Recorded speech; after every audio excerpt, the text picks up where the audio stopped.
Hello, everyone. Welcome to Playable Worlds. This is our fireside chat for the holidays. So we're all dressed up a little bit, having a great time here today already. Can I just introduce you to our friends here first? Uh, Next to me, we've got Leric. Say hi, Leric. Morning, everybody. Great to see you. In the green shirt, we've got Raph Coster. Yep, Stars Reach. Love it. Thank you very much. You can't see them on screen, but with us, we have Thomas. Say hi, Thomas. Hello. And then also off camera, we have Rod. Rodney, say hi. Hi, Rodney. Ah, that works. Thank you very much. All right, we're having a great time hanging out with you guys. Looking forward to telling you a few things. If you are in the game right now, you might notice there's a small patch going on. We can talk to you about that. There's more to tell you also. If you have not played the game before, would you do me a favor and type an X in chat, in the stream chat here? Just type an X and hit return. So now, Leric. So we can, Leric, you have a number of hours racked up on this game. So many hours. There's a statistic in the background somewhere that I think we can see if we look for it. Oh, Rod. But if you've never played the game, give us an X. So I know if we've got any new folks here that I should explain more stuff for. But not, and it's fun. We don't mind at all explaining. But we're talking about Stars Reach. It is a living galaxy. It is a crazy place. It is not always what you expect. It is persistent. It is massively multiplayer. And it's new and different and surprises us regularly. A couple of those surprises are bugs or things that we decided we need to tune back a little bit, which is not quite the same as a bug, but might as well be. And then we'll talk about that some more in a second. I am stalling a little bit for Raph because he has some items he's preparing to show you. We call them leaks, but I don't want to give him a hard time. Y'all are gonna What love this. should I do if I don't get the access after 24 hours? Oh, you just signed up, didn't you? Give us a moment. We are adding a bunch of new people in, and I have to tell you guys about a stress test. Yeah, there are leaks coming today. So that is correct. So, and then also we have plenty of time for Q&A because we've got Raph here who can answer questions. Rod and Leric and Thomas and I can answer questions about the game, but we can't answer as many questions about the vision for the game. And so there are questions that are likely to come through for that. And we want you to be able to see that. So let's leave some time for that too. First, let's talk about the patch that just came through today. This is a very small patch. I call it Hidden Fog 1.1. It's just a few little things in it. Let me tell you about it. There are changes to the skill window. If you have not, I'll remind you, K brings up the skills window. If you haven't brought it up, take a peek at that when you get a chance. It has been updated. It's a new UI. It's still this is not the final UI. This is just the first step in revising it. The aesthetics aren't there yet, but take a look at the functionality. It's going to only get bigger, by the way. Another thing that is changing in this version is improvements to server memory usage. We figured out a number of memory leak and optimization strategies, and we've implemented those, and now we're on to the next set of them. Also, this should require us to have fewer resets and things. There should be more stability. We're getting ready for having more people in the game, so we need to do things like this. Another thing that we updated is our graphical settings. You know how if you hit escape, it brings up this option menu and lets you adjust settings. First of all, fog, the volumetric fog is now on by default. It was off before. Now we've got it on. You can turn it off if it's giving you too much load on your computer, something like that. If your laptop's getting too warm, something like that, turn that off. Also, the graphic settings, I think there are some other settings in there now too. There's a bunch in here now. Yeah. We've got anti-aliasing, texture quality, dynamic global illumination, shadow mode, resolution, other shadow stuff, terrain tessellation. It's a big update. Yeah, if you haven't been getting 30 FPS or better, definitely start exploring. Set it to low to start, and then start cranking things up. Try medium and so on, and see how much of a difference it makes. It should be pretty significant. Of course, with the big dividing line is the presence of fog. The game looks really different with the fog there and not. So. Also, want to point out one important caveat. The graphics settings are not currently being saved between logins. This is a problem. Yes, this will be fixed shortly. It will be fixed shortly. Hopefully as soon as tomorrow. Fingers crossed. Maybe tomorrow, because maybe tomorrow. Yeah, but we haven't told them about that yet. Yeah, but we hopefully will do that. Coming soon. Okay. Today you're testing Hidden Fog version 1.1. Tomorrow we're taking the test down for 3 hours to install 1.2 with a couple more fixes in it. I can't promise if the graphics settings saved between sessions will be part of tomorrow's build or if it won't pass the quality bar, etc. But there are a couple of fixes going in for tomorrow. Hopefully the Xylo slicer works again tomorrow. Yes. That was a skill issue. Just to borrow a meme from the internet for a second. That was a skill issue. But the Xylo slicer, in fact, still works, but the skill for it didn't. But we got it fixed for tomorrow. And here's one other thing, I think something to do with a problem with too aggressive, what is it? Water causing erosion. Mm-hmm. Yes. Yeah, aggressive water erosion. We don't know, but we may be testing a fix for some of the client crashing when portaling. Oh, nice. Yeah, we don't know if it will do the trick, but we'll find out. We've got to test it. We've been chasing this one for a few weeks, and the big problem is that it happens to all of you out there on live, and it doesn't tend to happen to us internally.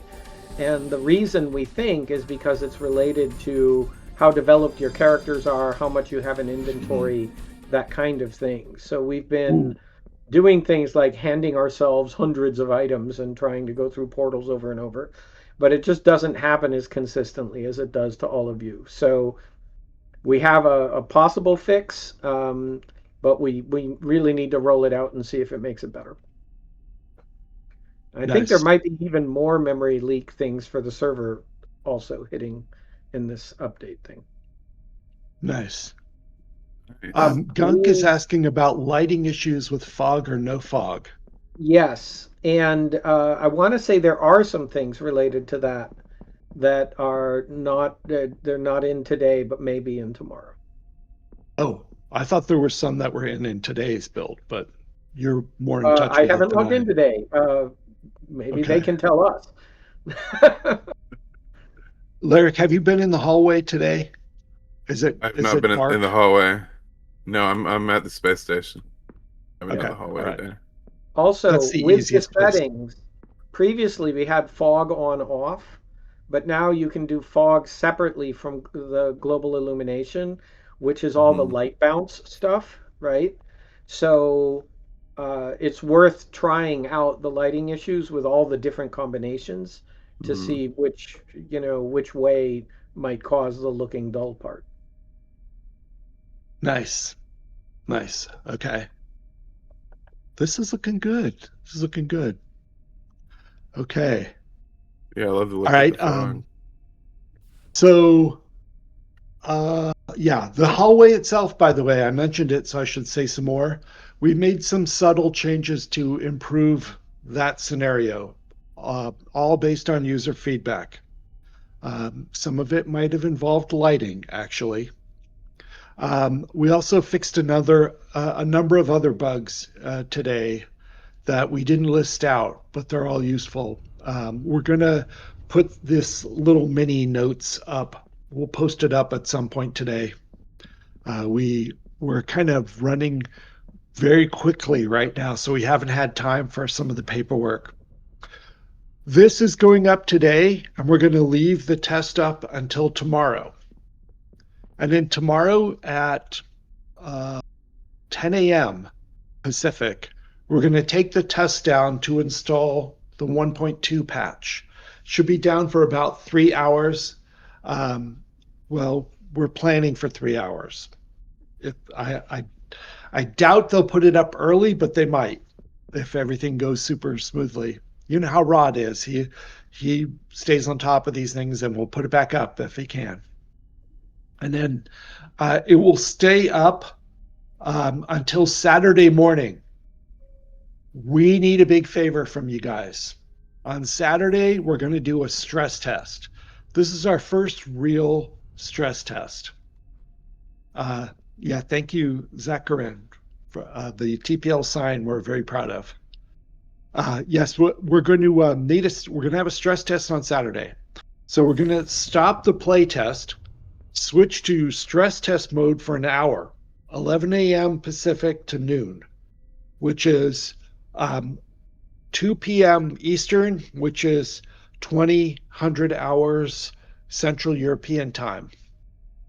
Thomas is in Italy, so we try to pay attention to Central European time. And then we're going to, for 1 hour, we're going to try to get a bunch of people in. We expect the servers to crash. If they don't, we'll be shocked, and B, kind of disappointed. This is not a play test. This is a stress test, pound the heck out of this stuff and see what it can do and where it starts to struggle. So it will be a case of log in. Rod will tell you what to do in places. He will say, okay, if you're in voice comms, you'll hear it in voice comms. If you can't be in voice comms, he'll type it in Discord and in the game too, but the game will crash a lot, so that's not a good way to get your instructions. So it helps if you're in Discord. But you're still helping us even if you're not. But we're going to come in, we're going to all get together, we're going to try going somewhere if we haven't crashed, go through a portal, see if it crashes, etc. Log back in, that kind of thing. We'll want to pile into space first, probably over here at the station that you're looking at now on the stream, and then follow the instructions later for what we're doing next. After an hour or so, we're going to put it back to the play test. Keep going. So we're talking about Saturday afternoon. The play test will go until Sunday night, another day and a half. We were going to take it down Monday night, and we told you guys Monday night, but we're going to take it down a day early for a reason related to the holidays. We're going to take it down Sunday night. We're going to spend Monday and Tuesday doing maintenance, and then we're going to put the test back up on Wednesday, Christmas Eve. We're going to put it up Wednesday morning.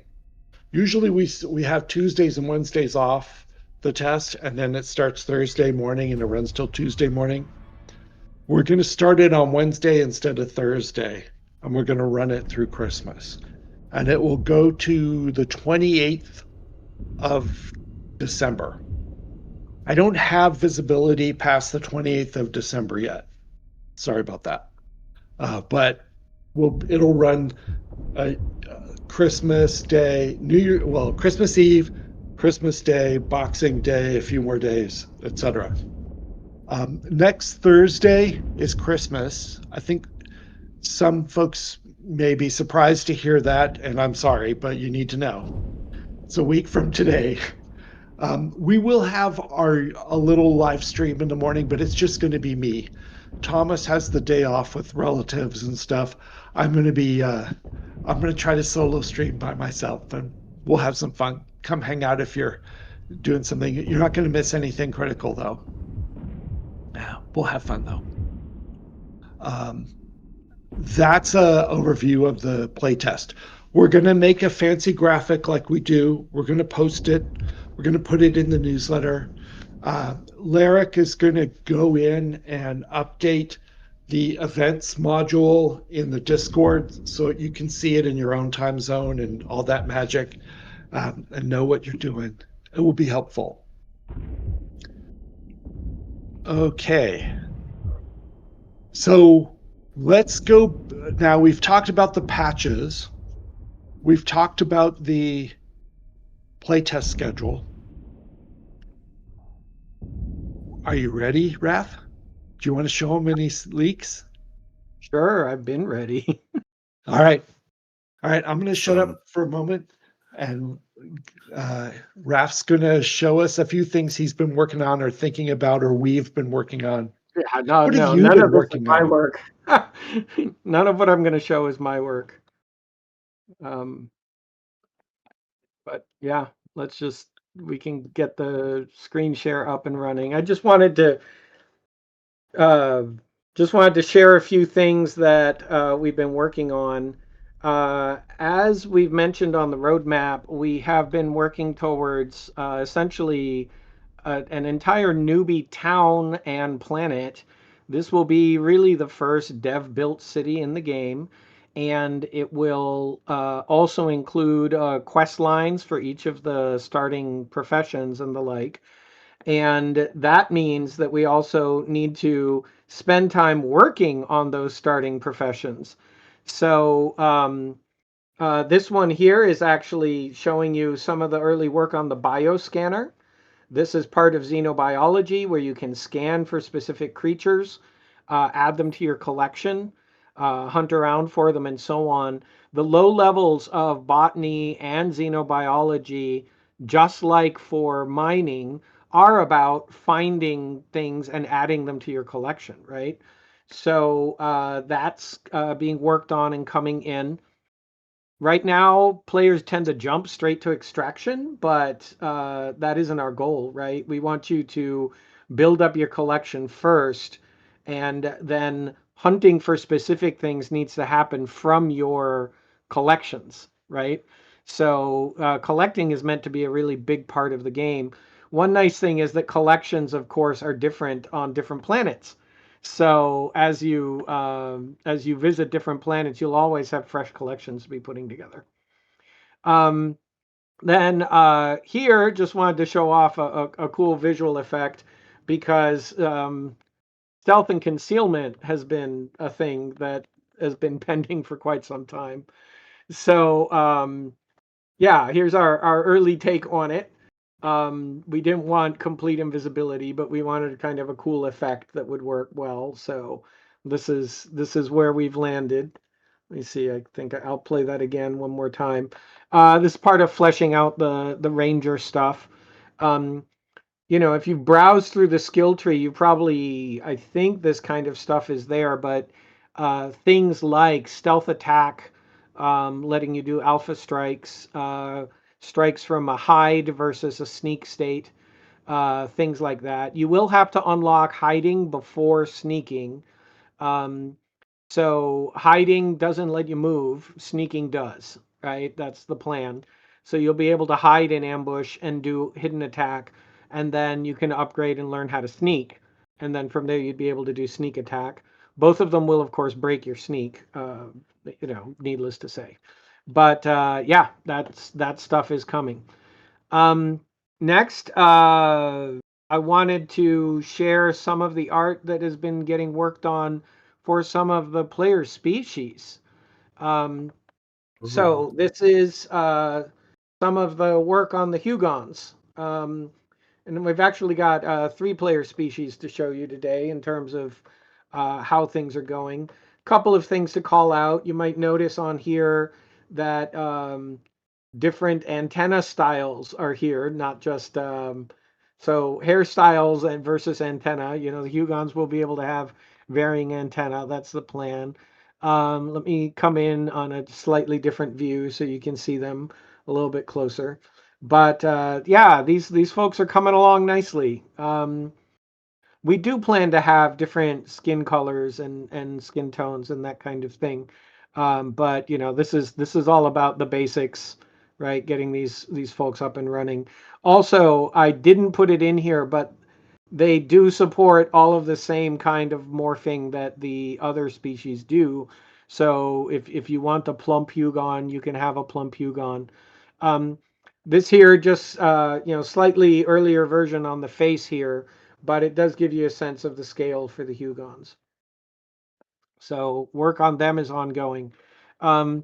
Just alongside them, we do have Stoccati coming along as well. These are your vamp type folks. That's a good question on the Hugon hair. We have to make sure that the Hugon hair actually works with the skull shape. So the hope is that we can share hairs across everything. We did always intend the Hugons to have hair, but we do have to make sure that it doesn't interpenetrate too much.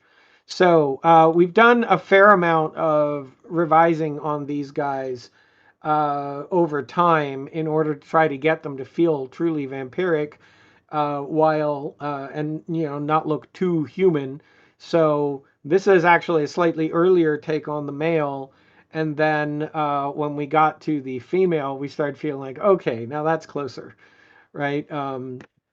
So let me get her and turn around. I love her little fangs. She looks thirsty. Yeah. So yeah, as you can see, the ability to share hairstyles here, right? We're trying to make sure that all the hairstyles can be shared to maximize customization across as many species as possible. But these don't really come alive until you see them in color. That's when you go, oh, they look like that, right? These are so cool. Yeah, so it's a little bit different than just showing the grayscale version. I like their eyes. Are their eyes going to be like that? Yeah, that's the goal, is that their eyes will be like this. Okay. That's awesome. Yeah. And they're not alone. We do have Fae as well on the Fae. So the Fae are coming along as well. We still have to figure out more on wings, right? And the hope is to have a couple of different wing styles, right? Multiple wing styles. And you will have the choice of antlers or no antlers. One of the things you can see over in the upper right in terms of scale and size reference, we do hope to be able to shrink the Fae a fair amount relative to the others so that you can have either a tallish elf or a pretty short elf. So that's kind of the goal. I see a question there from Calabac regarding different attributes and special abilities. The tricky bit in doing that when you have a skill-based system is that a meta develops really fast where it's like, oh, there's no point in playing a chef unless you are a Hansian or whatever.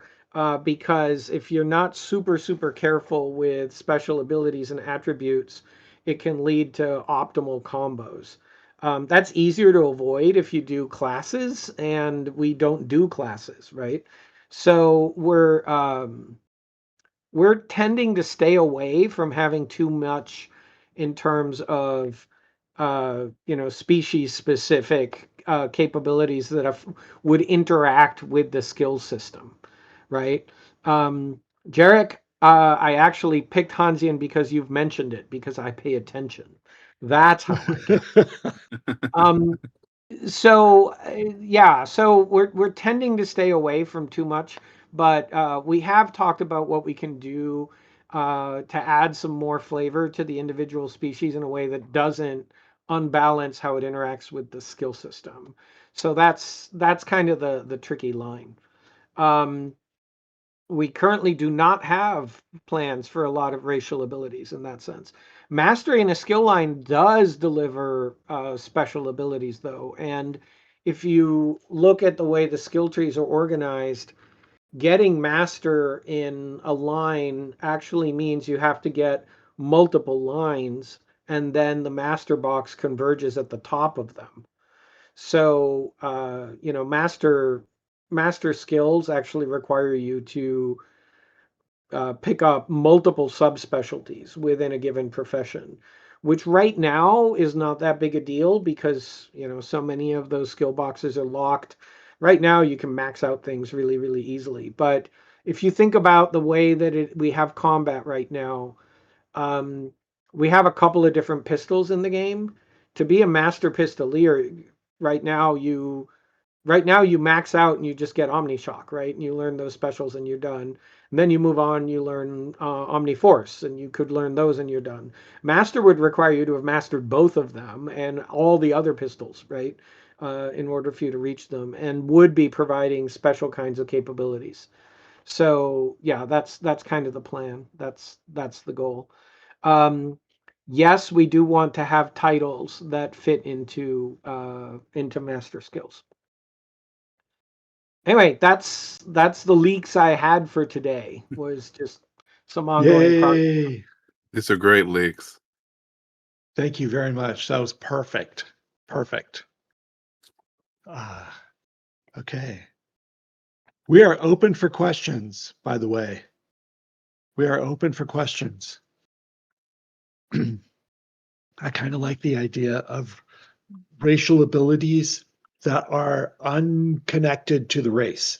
So you could be adopted by any race, so any of them could learn any of the other, but you can only have one type of thing. That would remove it from the meta, but make it something you have to earn, or I don't know. I have cool ideas. What aspects of the game dev process have been going well? Oh, he's going to start on positive note. Yeah, that's a good question.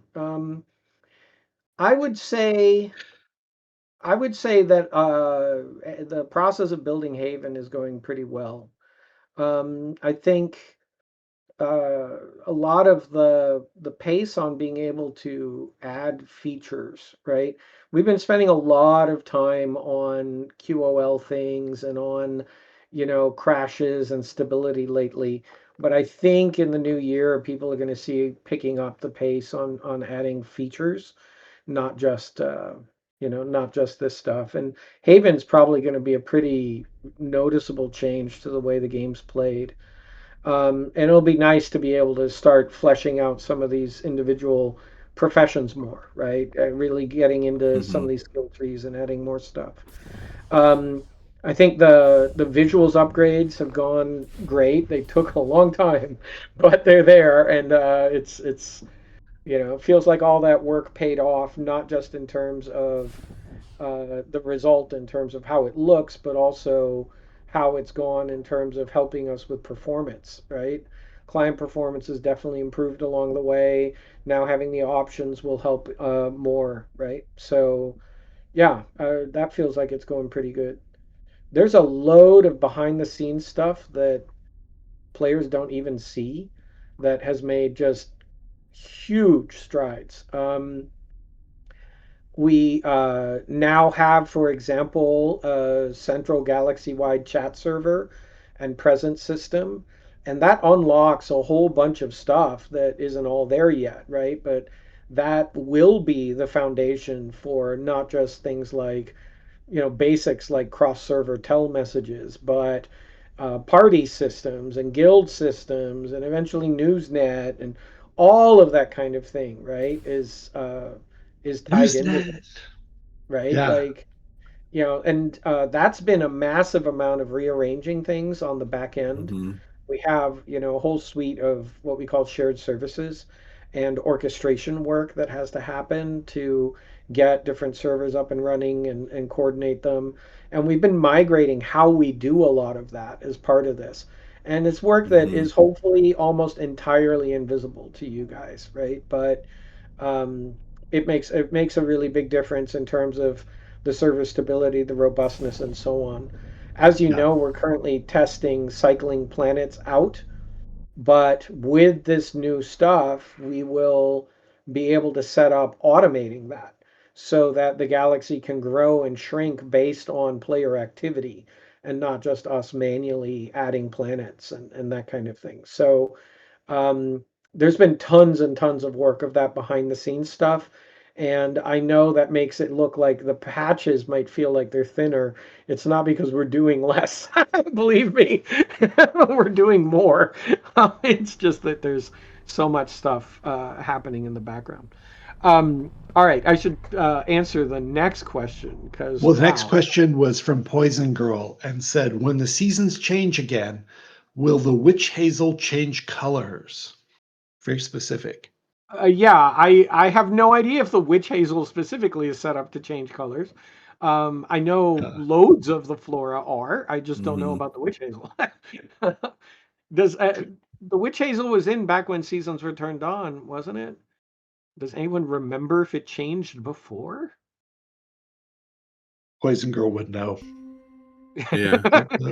We'll give her a chance to comment on it. The next question, Chef Jarek. Will you consider having, what did she say? She said no. Witch hazel is newer. Is newer. Then we'd have to go that's why. Yeah. All right. We'll check on that. Chef Jarek, will you consider having a building contest where the winner could have their building placed on Haven? Probably not on Haven. Haven it's really meant as a newbie city, right? And that means that it is meant to be chock full of quests. So we have laid out the buildings so that they guide players through an experience, right? Guide them through, it's not linear because the goal is that you'll be able to do these tasks in varying orders, but it is kind of a curriculum, right? That's meant to handhold you through about an hour's worth of gameplay, so that you learn the ropes of the different tools of relifing, of grave markers, of what a camp is and why they matter, right? Like all of that stuff. I think those of you who, we've got a mix here of folks who've been in for a long time who take that stuff for granted. And then we have players who are new. And actually, I think a lot of the players who come in don't actually know how much there is in the game. They don't necessarily realize, there's like, the top players in the game have spent. There are multiple players with 500 to 1,000 hours racked up. Yeah, yeah. There's a lot of stuff to go do. What there isn't is a lot of direction, and there's also a lot of that stuff. You've learned it because you've been in the game the whole time, and so you learned it piecemeal as it got added. But to a new player, a lot of it is almost invisible. Like a new player has no idea what the dynamics with camps are, to pick one example. Yeah. And so, that's what Haven is for, is to provide an on-ramp into all of that. And because of that, we're having to plan it out pretty carefully. The layout of the city matters a lot. The shape of the buildings and how easily legible they are and so on. So we're bringing our level design skills to bear on that. Later on, can we run contests for buildings? Maybe, but probably not Haven. That's just the Haven part that we're saying no. The part about building contest is a yes. Thomas mentions it in the chat. If you, we definitely have plans for doing those. Next question, BLB Works. What is your vision for how a new player best gets to the Klatus for upgrades? Is there a preferred path? If so, can you make it more obvious? What is the long-term vision and purpose of the second currency? Or will there be others packaged on theme? Right. Okay. the easy analogy is Klaatu's are gold, right? So you've got XP and gold in the game right now. Right now, the only gold faucet is missions off the mission terminal. And right now, those are infinite, right? Like they just come in infinitely. Obviously, that will not work for the longer term game economy. It is very likely that eventually we will have money coming in with each new character, like you would start with some Klaatu's. That's pretty typical of all MMOs, right?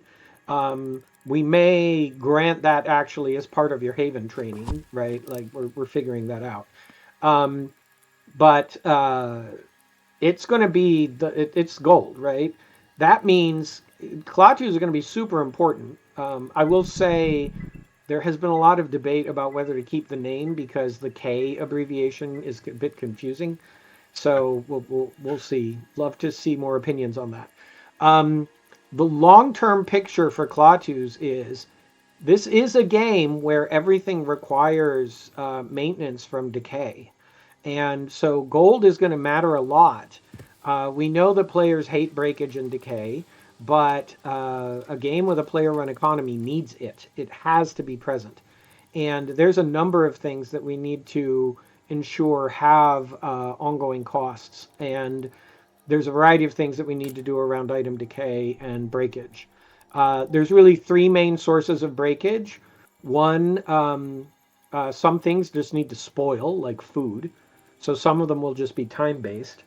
It's actually fairly likely that resources of various types, we may accelerate the half-life on minerals and things like that so that you can't hoard them forever, right? We may need turnover on that. There's items that will wear out as you use them, and then there's items that will wear out as they take damage from things. And different kinds of, if something is never in combat, it's probably going to need use-based wear.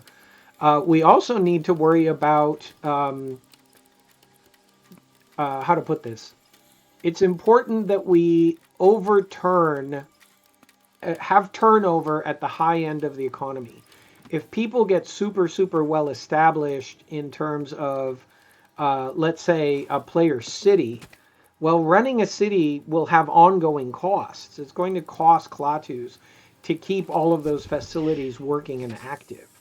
And so, yeah, Klaatu's are going to matter a lot, right? You're going to have to worry about, if this city gets overambitious and overextends, well, it's got to set up tax rates so that it can have enough cash in order to keep all of its streetlights on and the roads well maintained and the terminals active and so on. So, building a working town is meant to be in large part a management game, right? You're supposed to have to actively manage that and make choices about, well, we really want this facility, but it's going to cost, so everybody needs to kick in, or how do we solve that problem, right?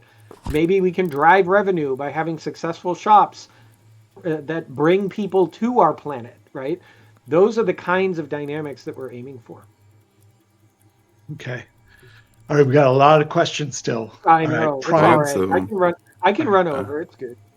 All right. Okay. Calabac says, how many skills will we be able to master at one time on one character?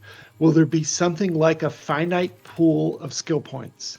I know you'll be able to activate, deactivate skills, but I mean, how many fully mastered skills will be available at once?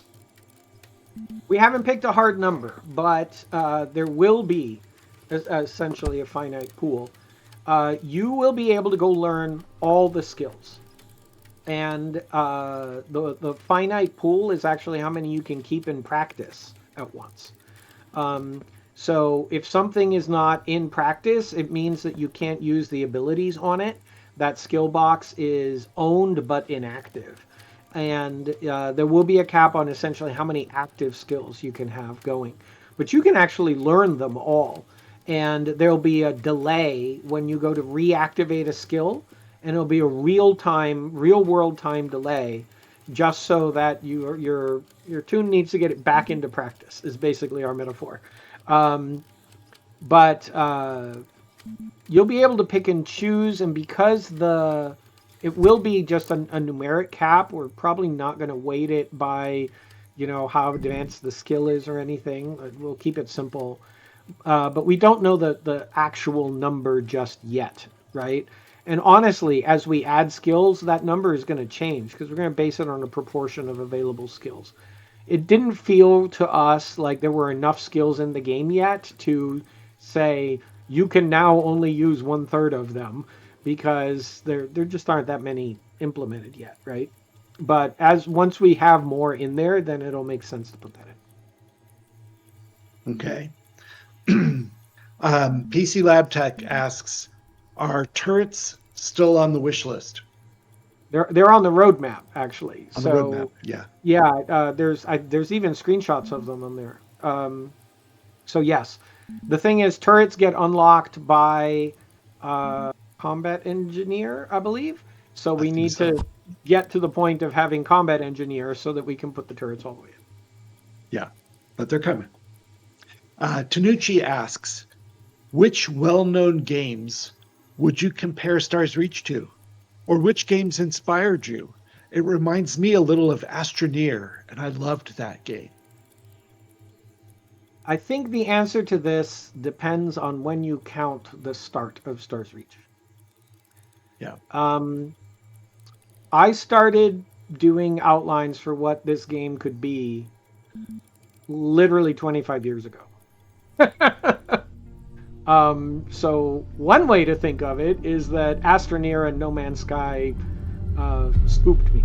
The other way to think of it is that, now that we're finally building it, of course we look at Astroneer, of course we look at No Man's Sky, lots of other things. I mean, we look at things like Chants of Sonar for, cool alien language stuff, or what was that space one with heaven in the name? That one had cool alien language things too.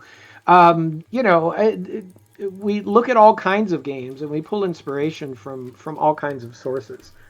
What we would compare this to, I think, is a little bit of a different question. Most of the games that I think a lot of people reach for in comparisons, like No Man's Sky or Astroneer, are not MMOs. And I know MMO is a word that has gotten very, very diluted. People these days, there's active debates on Reddit about whether or not Where Winds Meet is an MMO and things like that. I think over the last decade plus, we've gotten so used to games full of instancing and phasing that we now think of any game as a service with a persistent character where you can see a few others in multiplayer as being an MMO. And I don't. To me, massively multiplayer still means massively multiplayer. And my minimum line for that is still hundreds of people in one environment. And really, and remember, I was there when the term was coined, right? Or at least when Richard Garriott decided to use it as the marketing thing. At the time, it meant thousands of people in one shared environment, not 20. So there are elements of gameplay that, yes, are still in early form in what we've got that cannot be done with 20 people, right? They require there being hundreds or thousands of people in an environment. Yes, Rick is showing off Meridian 59, which did not call itself an MMO. Back then it was called a graphical mud, which, was absolutely accurate, but not all that marketable. A term, I suppose, because nobody knew what muds were. To me, the tradition of pushing on what can be done with a shared world, with a shared experience, is really what we're about.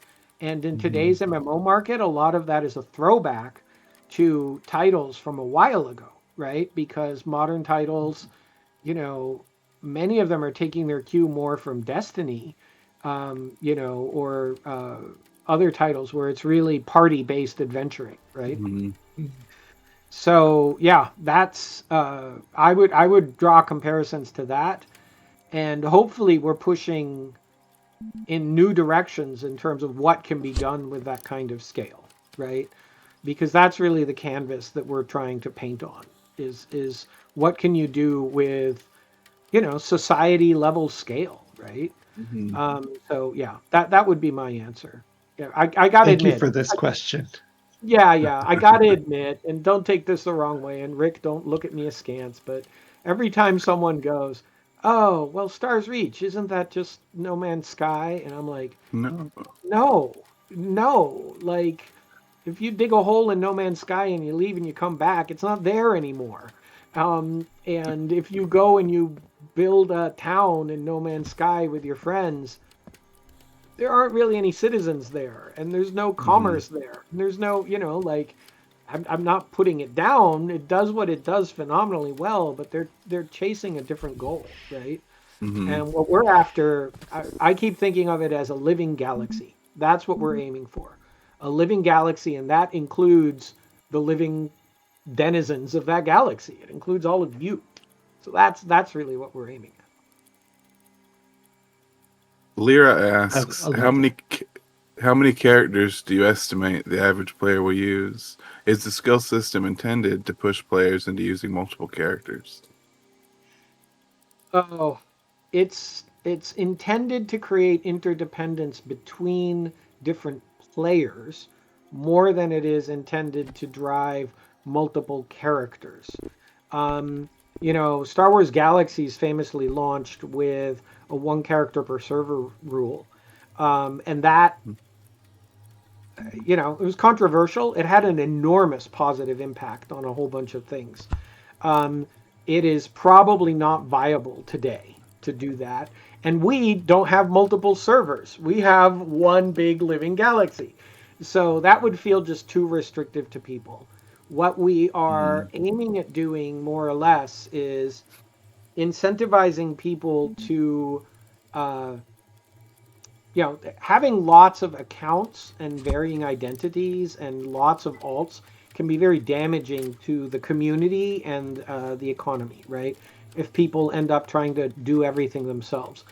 But you can't prevent it, especially since eventually we picture this game being free to play, right? You can't really stop people from making a new free to play account. So what we want to do is actually incentivize people to not make lots of accounts, but instead to concentrate on one account with multiple characters on it, have some account level benefits and perks that allow those to be treated almost like a family, right, of characters. And that, some things that they can share, stuff like that, to incentivize not having just a zillion separate accounts. But we also have to look at how do we make it so that that collection of avatars doesn't then just vertically monopolize and integrate a chunk of the economy or something, right? Those are the kinds of things that we have to watch out for. A lot of that ends up not being about restrictions on the like number of characters or whatever. It ends up being about what is the complexity of supply chains in the game economy or whatever, so that it just becomes hard to manage if you're trying to do it all, right? That where to the point where it feels like, hey, I will be better off if I have a supplier rather than me trying to be my own supplier, right? And that means you just got to make each of the got to make each of those game systems intricate and interesting enough that you get people who want to focus on it, and it becomes something where it takes time to get good at it, and so trying to be a master of all of them doesn't feel like the practical way to go about it. Very nice. Do you want to do another one, Leric? Yeah, let's do it. Calabac asks, will there be a specific social area, or will that just be stuff we build ourselves? For example, I used to be an entertainer in Star Wars, and it was nice to have dedicated places like cantinas, etc. for that. And in a more self-serving reason, I do radio show parties in another game and would love to investigate if that setup would work here as well. There is already a nightclub laid out for Haven. Yes. That sounds like a yes. Yes, big it is yes. absolutely a yes. Okay. Okay. Let's see. There's some more. Zacharian asks, can they degree? I think that wasn't a question. Here's another one. What sort of Zekarin asks, what sort of testing activities are most useful to the devs right now? Where should we focus our testing for the current cycle? Other than the stress test, of course. Yeah, I was going to say, so the stress test tomorrow, obviously super important. Saturday. Yeah. So we're in this interesting place, right? And I'll be super candid about it. We've got a lot of people who have access to the game, but a lot of them have had access that was given to them during times when, let's say, the frame rate when you came into the the space station new user experience hallway was absolutely dreadful, and then they immediately bounced, or at a time when the servers were crashing constantly or whatever, right? Because we're pre-alpha. So there's a lot of people who've had access, checked the game out and said, I'll check back in later, right? But we have made a whole bunch of updates and fixes to a lot of that stuff. So it would definitely be valuable to us for some of those folks to come back, check out the new hallway, check out the new graphics, check out the new performance levels, and so on, because we really need to measure the impact that those things have on essentially what we call the funnel, right? On people coming into the game and then where they stick. We know the single biggest point, other than right at the beginning, where people tend to fall off, is right after the hallway before picking up a mission. Because hopping on a mission is the easiest way to kind of get yourself in a loop, right? And give yourself time to learn more about the game. But that's why we need Haven and handholding, right? Is because at that point, we basically say, have fun, good luck, and it's up to you to discover everything. And there's a lot to discover, and a lot of it is intricate and confusing, right? Like, even when you try to be helpful, a new player comes in and then they go, hey, I'm trying to craft, my first better blaster. And the answer is something like, well, in order to get that mineral, you're going to want to chronophase through these 3 steps. And, you just lost them. They're like, chronophasing, nobody knows what that is, right? Much less that there's this whole massive intricate system of resource type conversion based on chemical reactions. Like, who expects that, right? And so it's invisible, right? So we know that's the spot where we need to essentially teach people, right? We need to gradually bring them in. But I do think it's absolutely valuable to us to learn more about whether or not our updates have made the first few steps of onboarding better and easier. Yeah. So it's worth if you have a friend that you brought in and then they bounced, ask them to try again, see if that part got better. I still expect them to bounce as soon as right after the intro bit, but because not everybody has the patience for pre-alpha testing. And over time, it'll get to the point where you feel comfortable inviting whoever. We periodically survey and ask, right? Do you feel comfortable recommending this to folks yet? And we're using that as our guideline on when to invite waves of people. We look at those results, and we are told no, not yet, all the time, right? We're used to it. Yeah. We expect that. We know it's not really ready for that. So, yeah. Kubi asked a very related question. How do you plan to avoid the very widespread problem of people feeling quite lost when they leave the guided, quest-based, hand-holding starter zone, and the game suddenly feels very different to them, as it's a find-your-own-way sandbox game? That's a good question. Yeah, so the current plan is to do it a bit gradually, right? So what we call the Fatui is the first time user experience. That's the little Starbase hallway. That's really meant for absolutely basic controls, camera, Mhm. basic movement, and a little bit of lore grounding, right? Which I think sometimes the lore bit gets a little overlooked, but really important to ground the players into why am I here, right? Haven, the newbie moon, is meant to be an introduction to each of the lowest level of each of the professions. We do that so that you can decide which ones you like. You learn a little bit about the basics, and it teaches you some of the basics of the systems. Haven is not meant to be an area that has loads of content for you to then go grind on. It'll have some, but not a lot. Um, the step after that is where we start loosening the reins. So if Haven is hand holding you through kind of the basics, the idea is that Haven is a moon, a habitable moon that is orbiting an unstable planet called Crucible. And the orbit is uneven, and Crucible is not stable. It is always changing. For those of you who've been playing for a while, I'll use I'll tell you what's actually going to be happening, which is that in order to give players an introductory experience where they learn just how much havoc they can wreak on a world, what will actually be happening is that Crucible is kind of like a wild wormhole that keeps refreshing, always pointing to the same planet. Different parts of the planet, but it's always changing. So that way we can have you, as new players, you use Haven as your base city and think of Crucible as the dungeon that you can go to, and it lets you learn the ropes. But at that point, you're no longer on quests; you're on the sandboxy systems. So you are doing missions. You are finding things on the planet. You are building up your collection there, that kind of thing.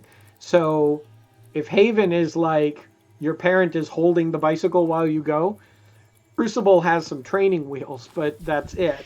And then once you've gotten far enough in leveling up through Crucible, then we say you can head out into the larger galaxy and the training wheels are off. So Crucible is meant to be that intermediate step. That makes sense. Last Stitch Plan asks, he said, I'd love to hear more thoughts on what acting may evolve into and the interdependency it may provide, such as he mentions potentially training NPCs or teaching emotes to players.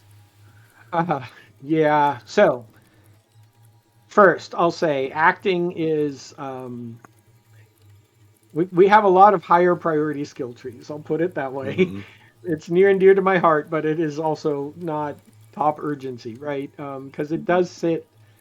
It isn't in the main line of getting the economy to work, right? So I'll say put it that way. I actually just spent the last little bit here. I have always historically been too busy to actually do much coding of systems myself for the last several years, actually. But one of the things that I've started diving in again, and the first thing I went to go work on was actually the chat system. And there's been a whole bunch of things that have been missing from the chat system that are, I guess, now in theory coming soon. So, for example, being able to flash sad moan at Leric and have that come out as you sadly moan at Leric, and it says so in the bubbles, and like all of those kinds of things that really make it feel more social.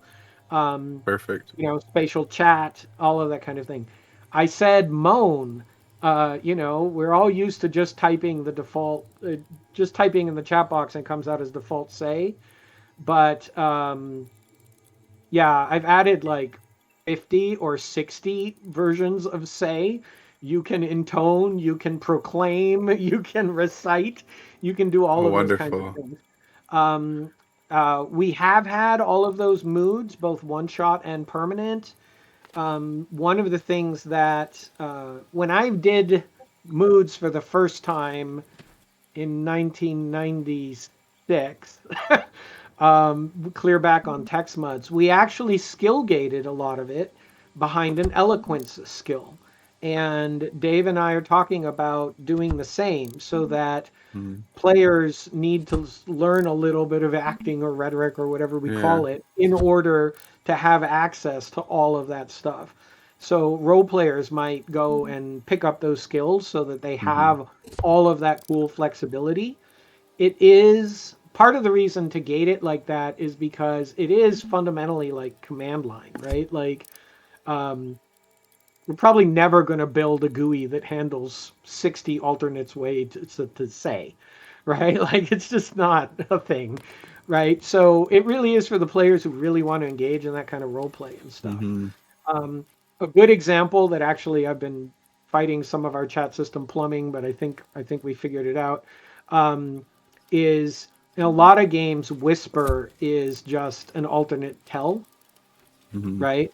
But the whisper that I am used to and that I'm implementing is if I, uh, again, I can do a slash annoyed whisper at Leric. Wow. Um, Rick really needs to wear a different Hawaiian shirt. If Rick is there, what he will see is Raph annoyedly whispers to Leric, Mm-hmm. but he won't see the text. The content. He won't see the content. So That's it's cool. like a semi-public message, and it's really Mm-hmm. cool for roleplay, right? So you'd be able to see avatars actually go to each other, Yeah. right? Which is the way it used to be back on the muds, and it mostly isn't in games today. So all of that kind of thing unlocks cool things for performance and roleplay. But my long-term daydream for acting is actually play scripts where you could author a set of dialogue and the players who are actors would know whose lines, and that way they can easily say, do the next line, now you do the line, Mm-hmm. you do the line, you do the line, and make it easier to put on performances, right? That's So a lot of that's fun. what I would like to get to eventually for acting. Mm-hmm. Um, I even have daydreams. Please don't hold me to any of this, but it's easy to eventually implement, however far in the future it may be. Things like, hey, as a director, I have the ability to say, at this point of the script, your mark on stage is here. At this point, it's here. So you get to Wow. that point in the script and you have to walk to that point on the ground, Mm-hmm. right? Because that's what the director wants, right? Wow. All of that, though, I mean, again, far future, okay? Like that's not coming anytime soon. But it's a kind of thing that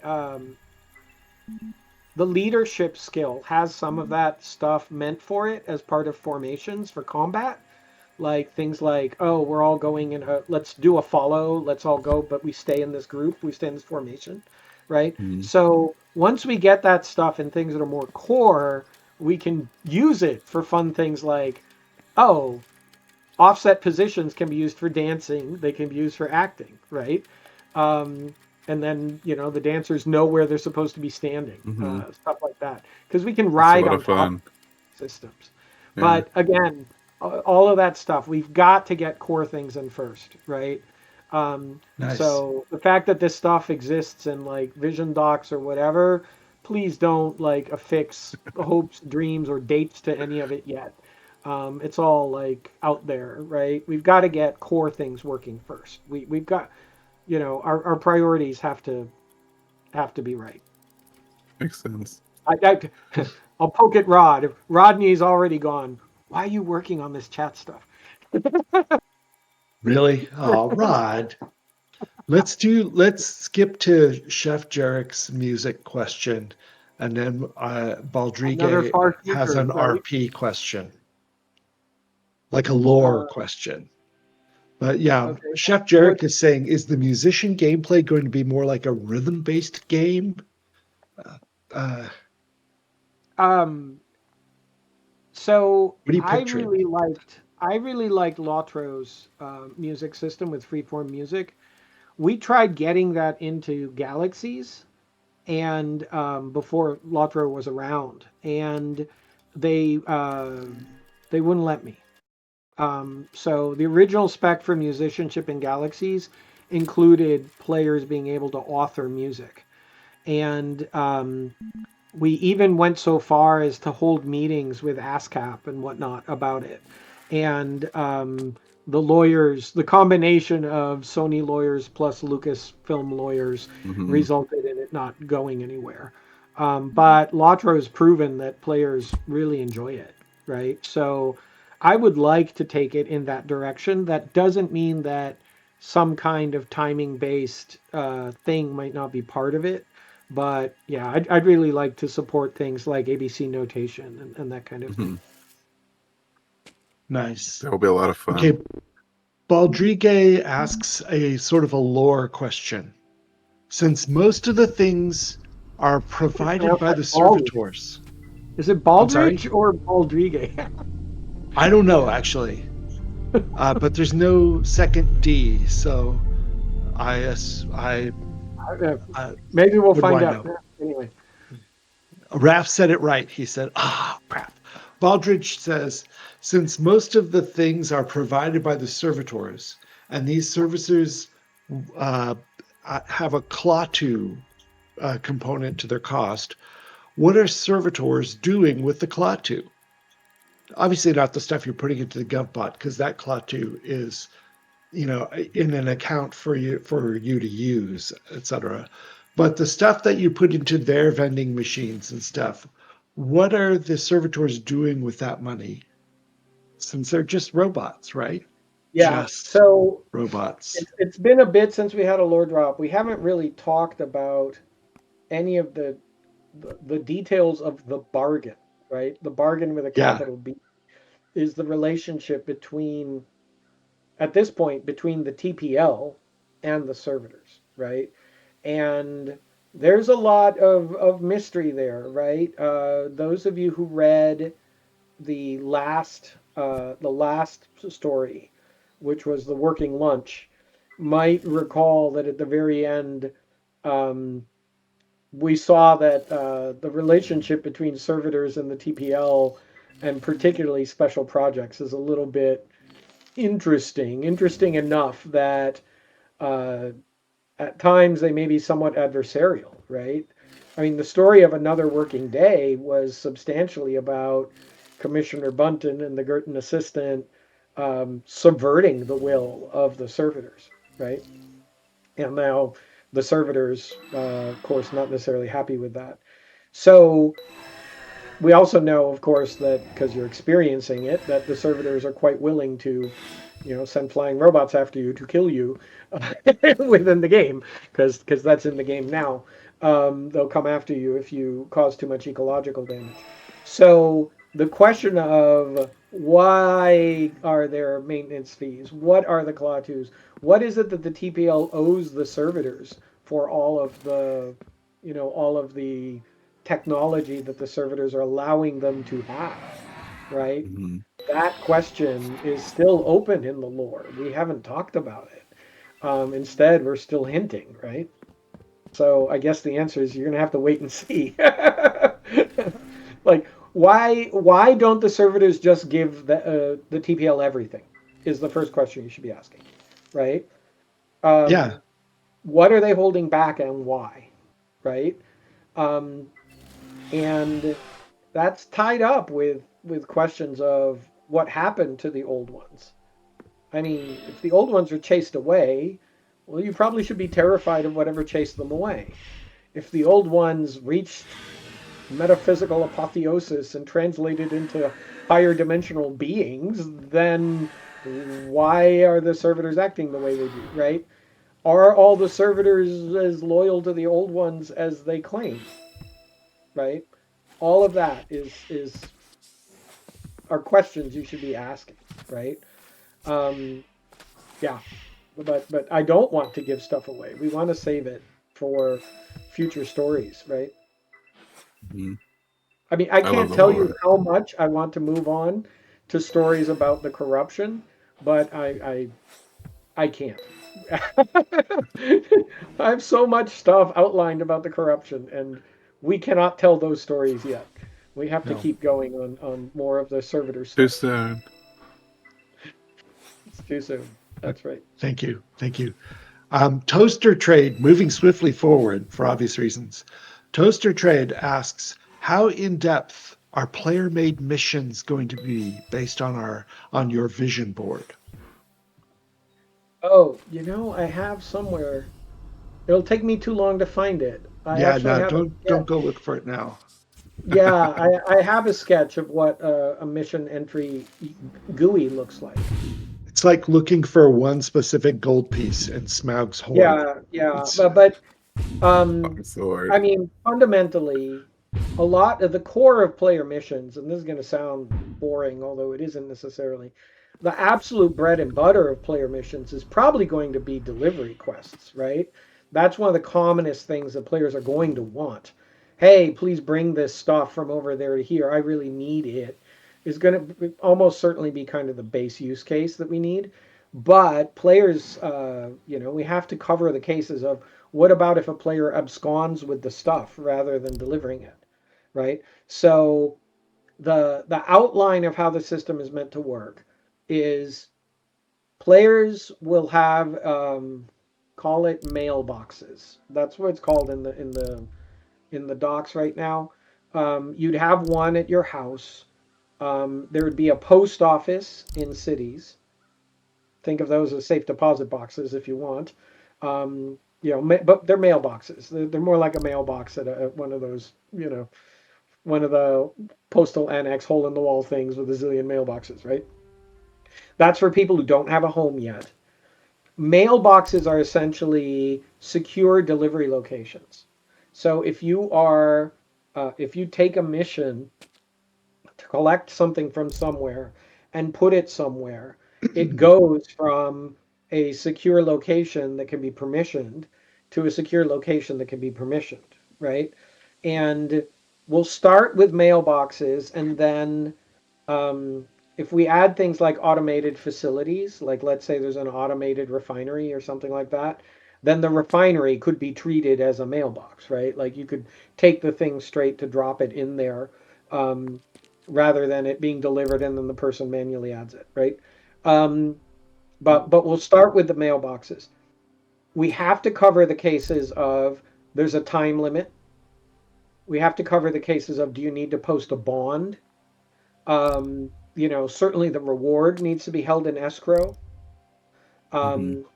Um, things like limits on who's allowed to do it. You might say, I want this only to be done by players who have this skill, right? Things like that, or a certain level of review or rating in their logistics or delivery skills or smuggling skills or something, right? And that's so that you can trust that it's okay, and you can say, well, those people, they put up a bond or whatever, right? So that you can trust that the thing will get delivered. Um, so, I mean, that gives you an idea of just the things that we need to handle for the basic form, right? Because delivery will probably be, it sounds boring, but it'll probably be the most fundamental one, right? The Hmm. commonest one. And then step above that are things like, hey, I need critters killed near my house, right? Things like that. And, those are, all of these can be stacked on top of the mission types that we're making now, right? One of the things that will happen as Haven rolls out is you're going to see missions are going to support chaining. They're going to support reasons and lore and fiction. MacGuffins will no longer be there, right? Like all of those kinds of things are coming as part of Haven, right? Mission chaining in particular, I should have shown that as a sneak peek video because I do actually have a video of that.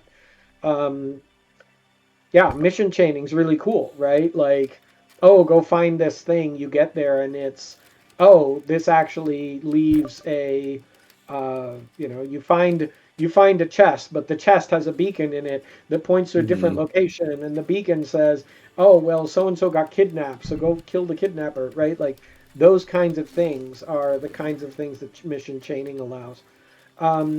We probably won't do mission chaining in the player entered ones, right?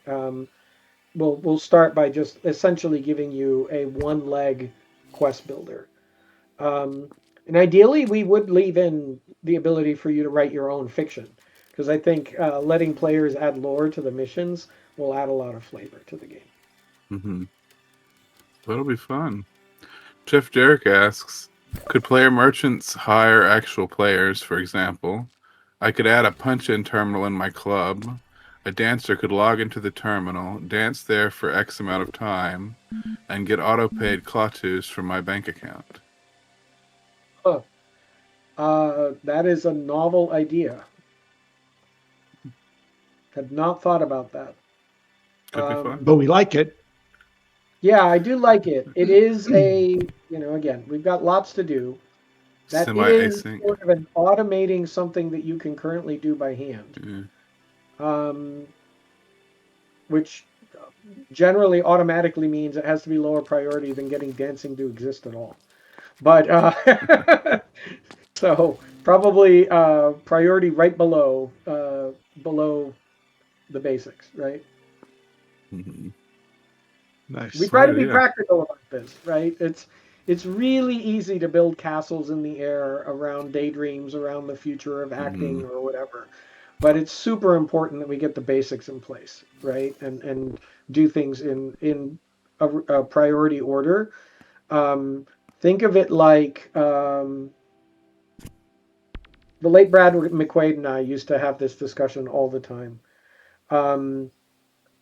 That especially when building a sandbox, it's like laying the foundation of a pyramid or something. And you can, if you go build a really wide pyramid base, right? Or you build fragments of a base, but then you try adding the depth and you don't have the entire base done, then pretty hard to build that pyramid. It's easier if you start with a smaller base, build a pyramid that works, then add some more foundation and keep adding, growing it like that, right? Like that's, I think about those debates pretty often, right? And the fact of the matter is that a functioning sandbox MMO needs a fairly broad pyramid base, right? And we have to think about what are the things that are foundation but can be a second step. And things like acting are like that. As foundational as it is, things like PvP support are like that. They can be, add-on rooms, right? If you know what I mean. As long as your core pyramid, your core base is complete enough, right? And so, yeah, I mean, Stars Reach is a game framework that can grow in many, many directions. And everybody has, pet ones that they want to pursue. And we really have to, it's always challenging. We have to focus on, hey, what do we need to have? What's really important? And sometimes something like, hey, let's have that nice chat set up, for example, it becomes debatable because, well, what percentage of players will use it? What part is market expectations? What part is there because it makes Stars Reach feel special? Because you do have to think about that. There have to be moments of delight where you go, oh, wow, I didn't expect that to be there, right? And you do have to have some of those in your small pyramid because that's what makes you stick out in the market and make it a game worth picking over all the many, many, many other games that are out there. So, yeah, always a debate, right? Always. We need to be wrapping up. More or less important than swords. Exactly. Well, yeah. For those of you who don't know that inside joke, Avi's building the melee combat system, and it's much bigger than just swords. And he's working hard on that when we don't interrupt him and ask him to help fix a bug. But yeah. He ends up Raph, spending more time on server stability than on swords.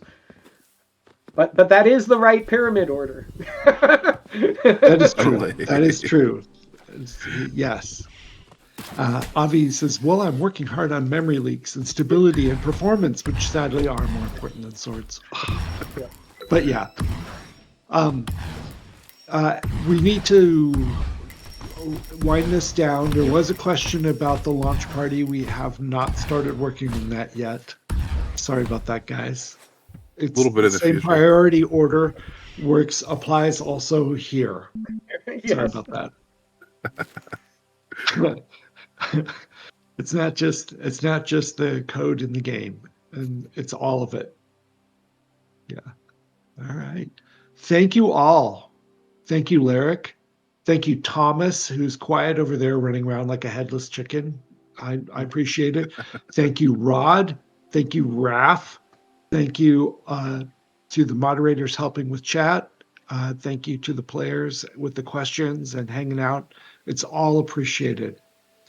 Thank you very much. Happy holidays. Enjoy the play tests. Help us again with the stress test on Saturday. We really need you. 11 a.m. Pacific, 2 p.m. Eastern, 2000 hours CET. Thank you. Happy holidays, y'all. See you next time.